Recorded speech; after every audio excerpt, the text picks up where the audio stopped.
I'm your host, Aaron Dykes, on the InfoWars Nightly News. Now, we talked before about the escalating police state, and unfortunately, there's just more and more evidence of it. As we go into that, I want to remind you in our daily quote of the words of John Fitzgerald Kennedy, and that is that those who make peaceful revolution impossible will make violent revolution inevitable.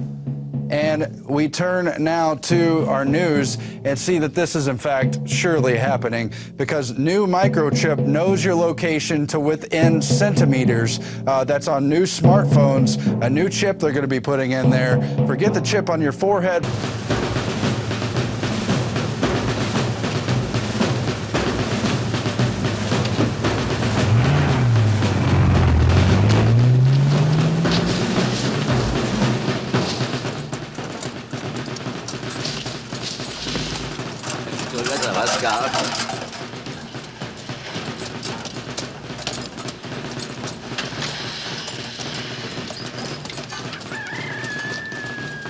Regardez-moi ça. Ah, il est beau, il n'y a pas à dire. L'orgueil du Troisième Reich. Le brave sergent café au lait qui porte le petit déjeuner à ses hommes. Oh. La race des seigneurs qu'ils appellent ça. Eh ben, mon cochon.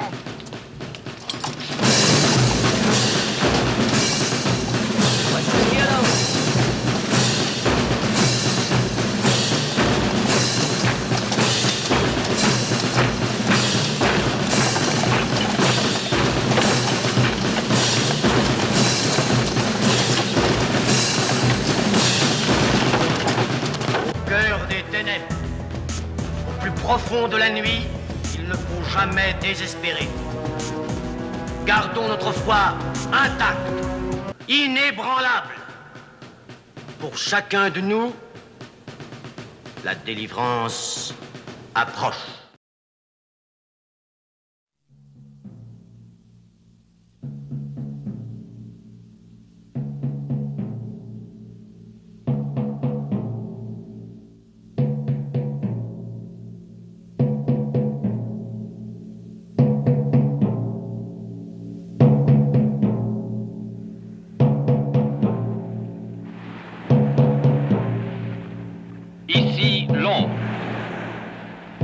Les Français parlent aux Français. Voici notre 8e bulletin d'information. Veuillez écouter tout d'abord quelques messages personnels.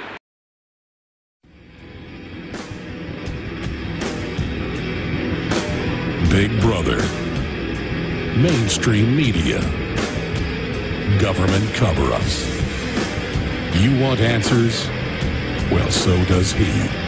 Live from Austin, Texas, broadcasting worldwide, it's Alex Jones.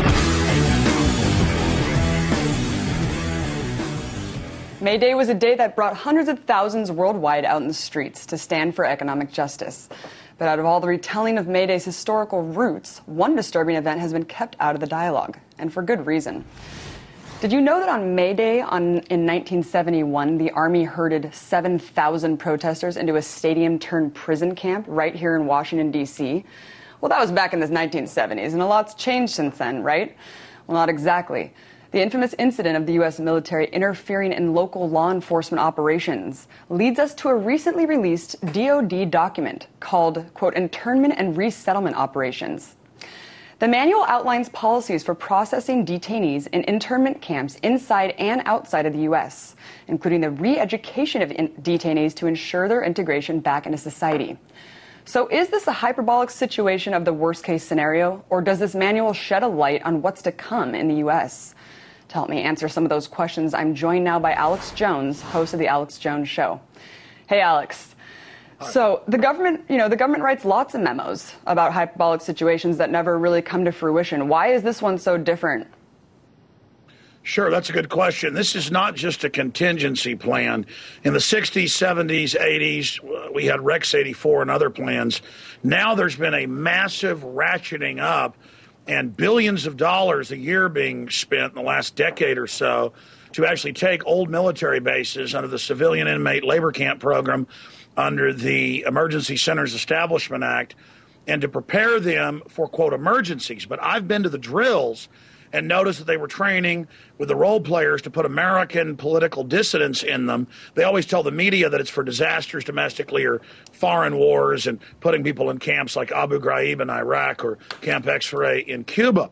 But now more and more documents are coming out confirming what I already had from sources and my research into this, and the 4 films I've made in the Police State series, starting with Police State 2000 in 1999, where I witnessed Marines training to confiscate firearms on the West Coast and put Americans, both on the left and right, into camps, and even segregate them according to their different political persuasions.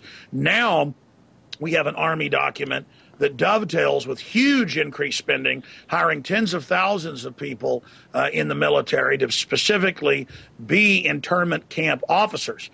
And I actually had military personnel blow the whistle on this to me in the last year about the hiring of tens of thousands of people in the training camps that they've set up to train the prison guards for these. And in this new document, I was just going to say, talk a little bit. Yeah, you're talking about they're hiring hundreds of thousands of people, and talk a little bit about the PSYOP program within the document and what that really means. I mean, the re-education aspect of this document.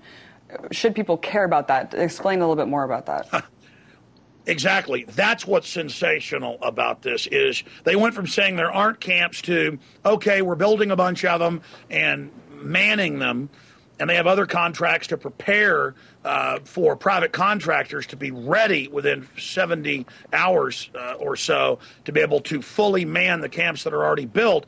And in this new document, this isn't some contingency plan. This is the manual, and I can give people the number. It's FM 3-39.40, and they admit this is real. To psychologically brainwash with loudspeakers, to bring the political dissidents in who are there because of their political views, and to take them into other segregated areas of the camps. And it talks about psyoping them, conditioning them with classic 24-hour blaring loudspeakers. And what's crazy is, when I've been to these urban warfare drills, that's what they announce, is civil disobedience will not be tolerated. Your First Amendment has been canceled. And then when I had camera crews at the G20 in Pittsburgh 2 years ago, they had the police under military training saying the exact same thing, and even attacking students at the college who weren't even protesting. We got video of young women on bicycles. They were saying daytime, nighttime curfew, stay in your dormitories, beating women over the head with billy clubs just for fun, just to set the precedent that, hey, you don't come out of your dorm. There was famous footage at the G20 under Pentagon control with the local police and National Guard with German Shepherds, old women coming out of a grocery store with bags, and they're told, you can't be on the street, and it's broad daylight. And they released the German Shepherds, who began biting the old women.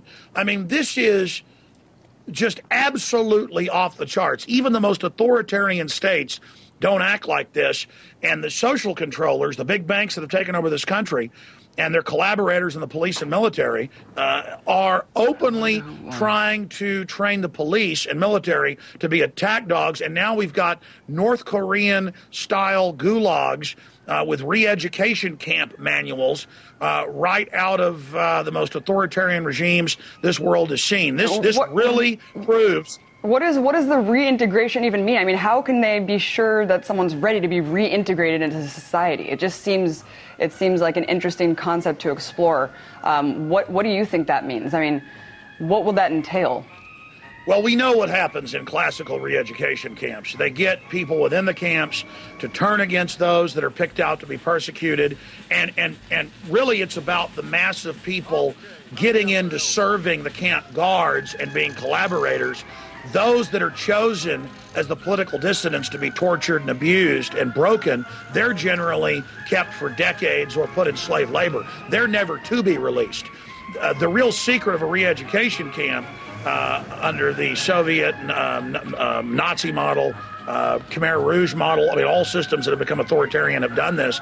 The real point of this re-education camp center is to get the majority to join in on oppressing citizens, and then some of the best enforcers of the authoritarian system are those that were actually in the re-education camp. They're finding people not to break them, but who will enjoy serving the system. That's what these camps are really about. Just like they've used Abu Ghraib, but more importantly, they've used Camp X-Ray at the base in Guantanamo Bay to create the new Al-Qaeda that they used to go take over Libya, and they're using to attack Syria. So the truth is, it's actually a training ground to find and create double agent Al-Qaeda. Well, it's the same thing here. These re-education camps are actually factories to create collaborators.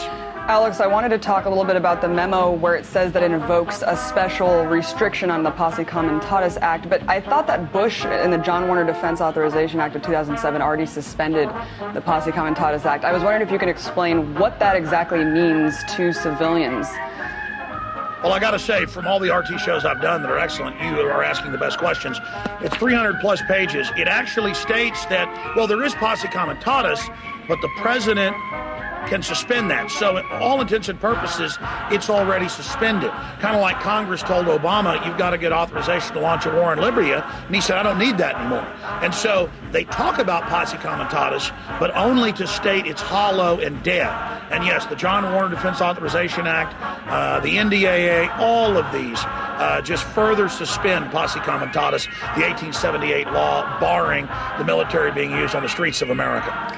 Do you think that these measures, Alex, are being set up in anticipation for some sort of global, unrest domestically? I mean, it just seems like after 9/11, all these measures have been taking place.